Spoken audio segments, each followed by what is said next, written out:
តើខ្ញុំត្រូវដោះស្រាយដោយវិធីណានៅពេលដែល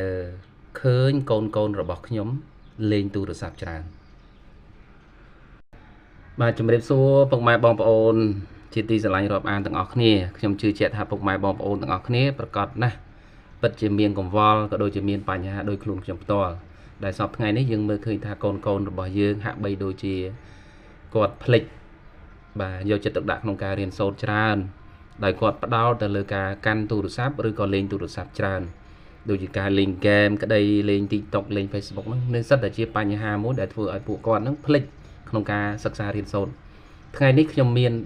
វិធីក៏ដូចជាបានរកឃើញនៅវិធីមួយដែលអាចជួយបន្លប់និងកាត់បន្ថយនៃការប្រើប្រាស់ឬក៏លេងទូរស័ព្ទច្រើនវិធីមួយនេះគឺលោកប៉ាអ្នកម៉ាក់គួរតែរៀបចំកុំព្យូទ័រមួយគ្រឿងសម្រាប់កូនរបស់យើងបន្ទាប់ពីពុកម៉ែបងប្អូនក៏ដូចជាលោកប៉ាអ្នកម៉ាក់រៀបចំកុំព្យូទ័រ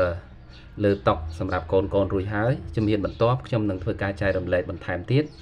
ដូច្នេះសូមពុកម៉ែបងប្អូនបាទជួយ like ជួយ share និង follow Facebook ក៏ដូចជា page របស់ខ្ញុំម្នាក់មួយផងដើម្បី